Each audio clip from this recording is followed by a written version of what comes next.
can treat you best. To the good old days. Hey iedereen, welkom bij de eerste Back to School video van 2016. Ik heb dit jaar spelletjes gekocht voor het 6e leerjaar. Ik ga nu al de dingetjes laten zien die ik heb gekocht.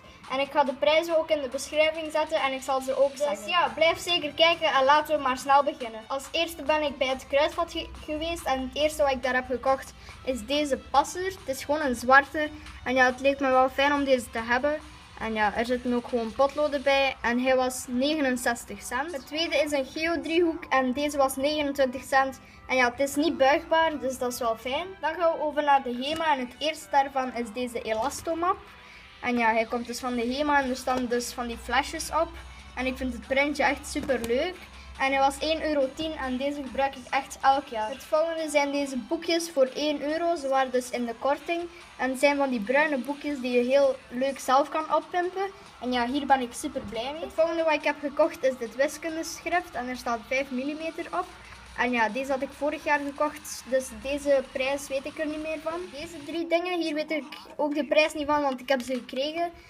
Deze pen, die vind ik wel leuk. En dit potlood en nog een puntenslijp. Het laatste uit de HEMA is dit en het zijn zelfklevende papieren. En ik vind ze echt super leuk met de kleurtjes allemaal. En ze waren maar 50 cent, dus ja, echt super goedkoop. Dan gaan we over naar de Action en dit is het eerste daarvan. En het zijn van die markers, sticky notes. En ik heb gehoord dat ze super fijn zijn. Dus ja, die heb ik ook gekocht. En ze waren 1 euro. Tot mijn verbazing hebben we maar 1 rol kafpapier nodig.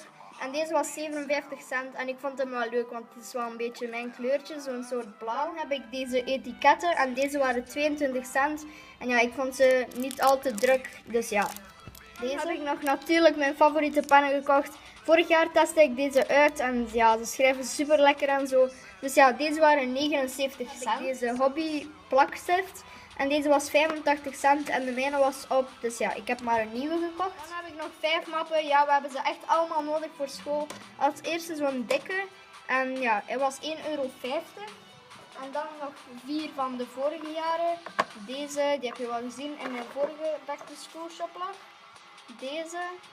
Deze kan je dus niet meer krijgen, maar ik laat ze toch even zien. Deze en nog deze. En die zit al gevuld met mijn Frans. Ik heb ook nog een paar losse dingen en die zal ik ook even laten zien. Ik heb als eerste 7 snelhechters en die had ik nog.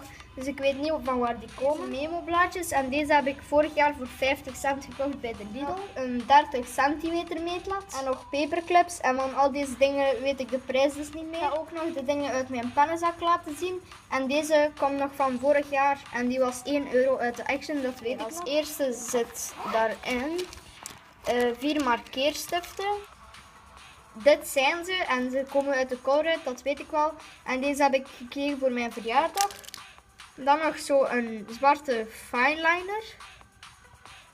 En nog een gom. Let maar gewoon niet even op die natte achtergrond, maar we gaan gewoon verder. Hier zitten nog stiften in. En dat zijn deze. Dan nog 3 fineliners en dat zijn deze. Nog een paar potloden. En nog van die leuke gekleurde pennen. Dit was de video. Hopelijk vond je hem leuk. Doe dan een duimpje omhoog.